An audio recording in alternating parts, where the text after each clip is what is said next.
आचार्य श्री नमोस्तु। मेरी शंका का समाधान कीजिए। क्या सम्यक दृष्टियों को भी वेदना होती है, वह कैसे सहन कर पाते हैं? शरीर वेदना। देखो, शरीर की वेदना जब तक हमारा उपयोग उसमें है तो वेदना का एहसास तो होता ही होता है। और साथ साथ जब मोहिनी कर्म हो, मोहिनी कर्म तीव्र हो तो शरीर की वेदना तीव्र लगती है। मोहिनी कर्म थोड़ा कम हो तो शरीर की वेदना कम लगती है।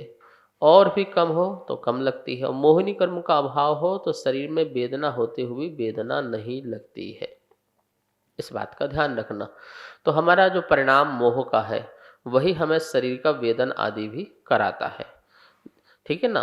तो सम्यक दृष्टि को वेदना होती नहीं होती, क्यों नहीं होती? सम्यक दृष्टि को भी कष्ट होता है, उसको भी पीड़ा होती है।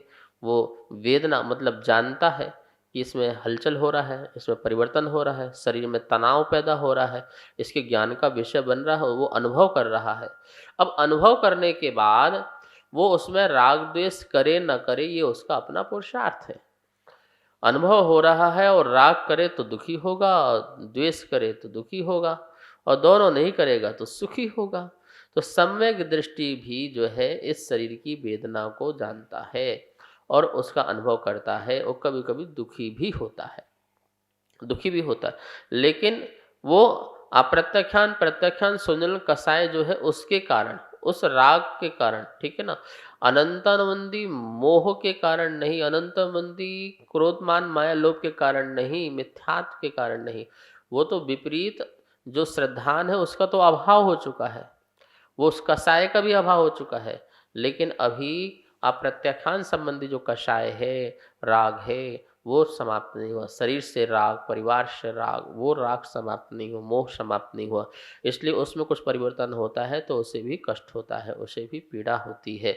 और उसके समाधान में वह वस्तु स्वरूप का चिंतन करता है। वस्तु कषाय की तीव्रता में उसका भी जोर नहीं पड़ता है, महाव्रतियों का भी जोर नहीं पड़ता है। वो भी क्रोधित हो जाते हैं, वो भी कषायित हो जाते हैं, वो भी दुखी हो जाते हैं, वो भी पीड़ा चिंतन एहसास करने लग जाते हैं।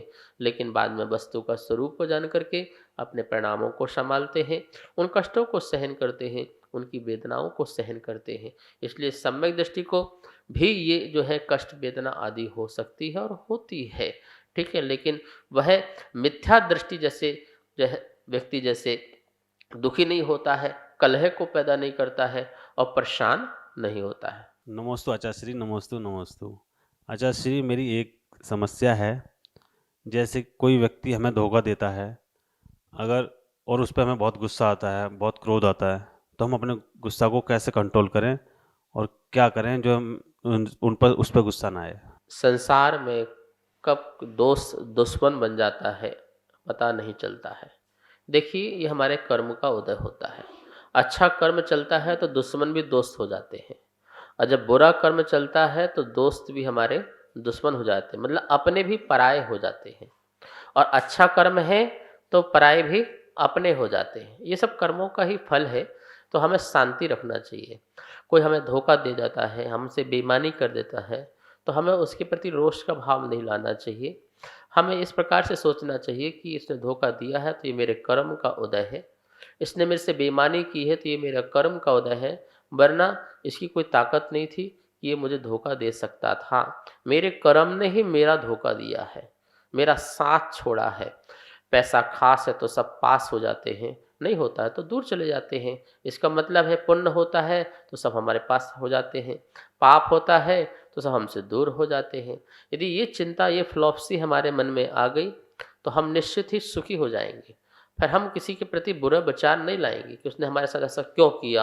हमने तो जीवन दिया उसके लिए, सब कुछ समर्पित कर दिया, और उसने मेरे साथ ऐसा कर दिया, मैं छोड़ूंगा नहीं, बदला लूंगा, और जब भी मौका मिलेगा मैं तो मौके की तलाश में रहूंगा। ऐसा बैर भाव नहीं बांधने का। ऐसा बैर भाव बांधने से अनंत भाव में दुखी होते हैं। ठीक है ना। तो ऐसा कोई बैर भाव अपने जीवन में हमें नहीं लाना है। बैर महा दुखदाई होता है, महा कष्टदायी होता है, भाव भाव बिगाड़ देता है। देखा नहीं, एक तरफ से बैर भी, पारसनाथ को 10 भाव लग गए मोक्ष जाने में। कमट ने एक तरफ से बैर बांधा और 10 भाव लग गए।